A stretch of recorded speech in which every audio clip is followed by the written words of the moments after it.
নমস্কার, আমি সুদীপ নারায়ণ ঘোষ। আগের দিন বলেছি অশোক কি কলিঙ্গ যুদ্ধের পরে বৌদ্ধ ধর্ম গ্রহণ করেছিলেন। আজ আমি বলবো আকবরের কথা। তার আগে আগের দিন যা বলেছি তার একটা সারাংশ বলে নিই।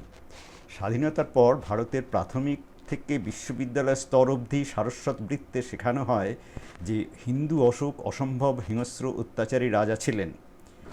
কলিঙ্গ যুদ্ধের ভয়াবহ পরিণতি তাঁর হৃদয়ে করুণার উদ্রেক করে। তিনি পরম অহিংস বৌদ্ধ ধর্মে রূপান্তরিত হয়ে বিশ্বের প্রায় প্রথম অহিংসার পূজারী এক শাসক রাজনীতিবিদ হন। পণ্ডিত প্রবর অমর্ত্য সেন বলেন, ভারতের মহত্তম দুই সম্রাট অশোক ও আকবর দুজনের কেউই হিন্দু ছিলেন না। ইঙ্গিতটা স্পষ্ট। আসল ঘটনা কিন্তু অশোক কলিঙ্গ যুদ্ধের অনেক আগেই বৌদ্ধ হয়েছিলেন এবং কলিঙ্গ যুদ্ধের জন্য তিনি বিষণ্ণ হয়েছিলেন, তার কোনো সাক্ষ্য প্রমাণ নেই। তাছাড়া তাঁকে একজন মহত্তম সম্রাট বলা এবং সেটা সম্ভব হয়েছিল তাঁর বৌদ্ধ ধর্ম গ্রহণ করার পরেই, এই গল্প কতটা মিথ্যা। তিনি কোনো মতেই অহিংসার পূজারী ছিলেন না, বরং তার সম্পূর্ণ বিপরীত মেরুতে তাঁর অবস্থান ছিল। আমি কথা দিয়েছিলাম যে পরের পর্বে আকবর নিয়ে বলবো, বিশেষ কারণে কিছু দেরি হলো, তার জন্য আমি ক্ষমা চাইছি। আকবরের কীর্তি বলতে হবে যে আকবরকে উপস্থাপিত করা হয় প্রায় সমস্ত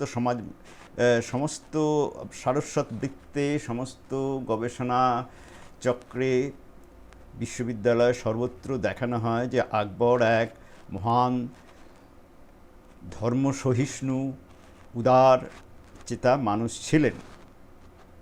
হ্যাঁ, এটা অনস্বীকার্য যে আকবর অন্যান্য অনেক মুসলিম, বিদেশি মুসলিম শাসকদের থেকে, সম্রাটদের থেকে অনেকটাই একটা আপাত ধর্মনিরপেক্ষতার মূর্তি বজায় রেখেছিলেন।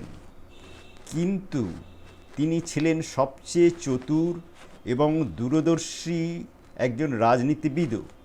সেই জন্যে তাঁর অপকীর্তিগুলো ঢাকা পড়ে গেছে। তা আমরা এখন সেইগুলো একটু ধীরে ধীরে বলবো। খানুয়ার যুদ্ধে রাজপুত মেবারের রানা বীর সংগ্রাম সিংহ হেরে গেলে মুঘল সাম্রাজ্য প্রতিষ্ঠার পথ সুগম হয়, কিন্তু নিষ্কণ্টক হয় না। আবার মেবার অন্যদিকে পরাজিত হলেও নিঃশেষ হয়ে যায়নি। আকবর সাম্রাজ্যের স্বার্থে রাজপুতানার গুরুত্ব বুঝতে পারেন। তাঁর চতুর কূটনীতির চালে অম্বর, মারোয়ার প্রভৃতি রাজ্যে বাধা হয় মিত্রতা করতে। কিন্তু মেবার ওইসব রাজ্যের সঙ্গে তার মিত্রতা হয়েছিল, কিন্তু সেই মিত্রতাগুলো ছিল অনেক কিছুর বিনিময়ে।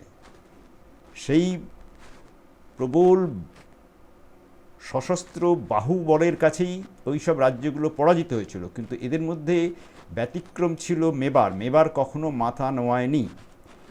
মেবারের রানা সংগ্রাম সিংহ মারা গেলে তাঁর ছেলে উদয় সিংহ রানা হন।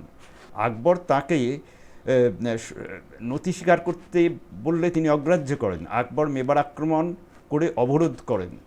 উদয় সিংহ দুর্গম পাহাড়ে গিয়ে আশ্রয় নেন। জয়মল ও পাট্টা নামে দুই সেনাপতির নেতৃত্বে 4 মাস আকবরের জল্লাদ বাহিনীকে ঠেকিয়ে রাখেন। আকবর নিজে 1567 সালে অক্টোবর মাসে চিতোর অবরোধ করেন। জয়মল ও পাট্টা 4 মাস, মানে 20 অক্টোবর 1567 থেকে 23 ফেব্রুয়ারি 1568 দাঁতে দাঁত চেপে লড়াই চালিয়ে যান। কিন্তু একসময় 2 জনকেই ওরা হত্যা করে। আকবর নিজে মাস্কেট ছুঁড়ে জয়মালকে হত্যা করেন। পাট্টাও পরে একইভাবে মারা যান। তখন রাজপুত সেনা মরিয়া হয়ে প্রাণের ভয় না করে বীর বিক্রমে ঝাঁপিয়ে পড়ে আকবরের জল্লাদ বাহিনীর উপরে। শেষ সৈনিক পর্যন্ত লড়াই করে অমিত বিক্রমে।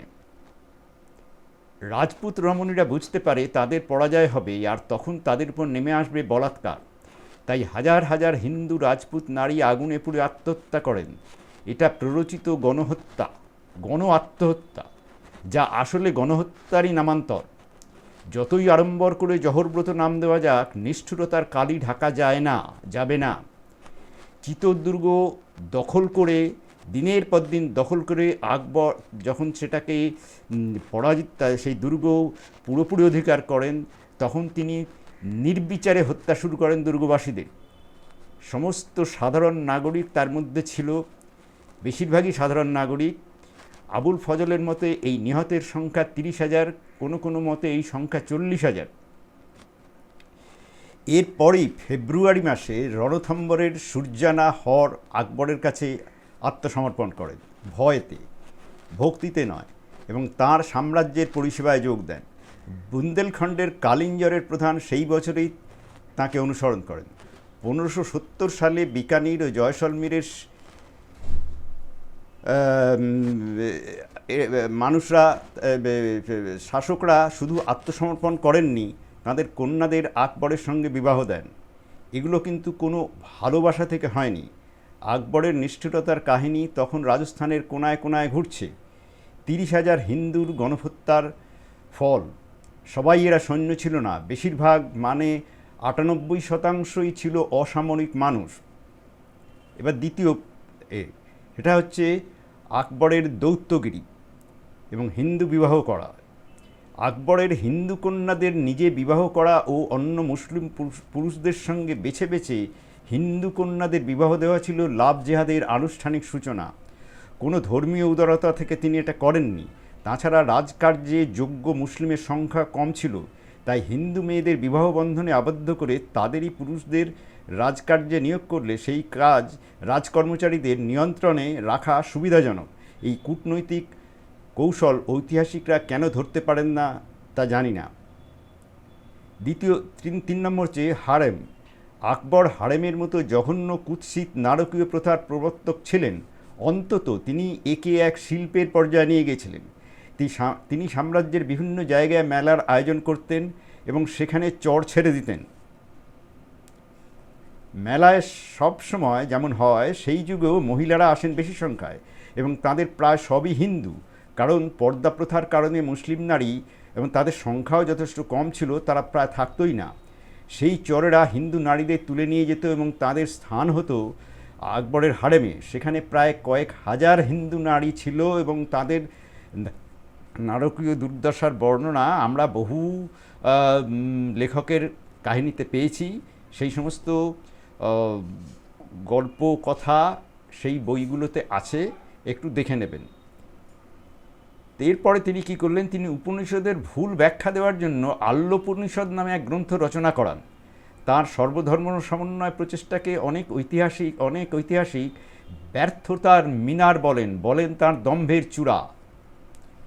তিনি আসলে এক নতুন পয়গম্বর সাজতে চেয়েছিলেন এবং কট্টর মুসলিম ধর্মীয় প্রধানদের থেকে বাধা পেয়ে তার থেকে নিজেকে মুক্ত রাখতে হিন্দুদের সঙ্গে রাখতেন, কারণ তখন হিন্দুরা যথেষ্ট সংখ্যাগরিষ্ঠ ছিল এবং নানা রকম উপঢৌকনের লোভে ও তাদের জাতি স্বার্থ ভুলে তারা সেই হিন্দুরা তার দলে যোগ দিত।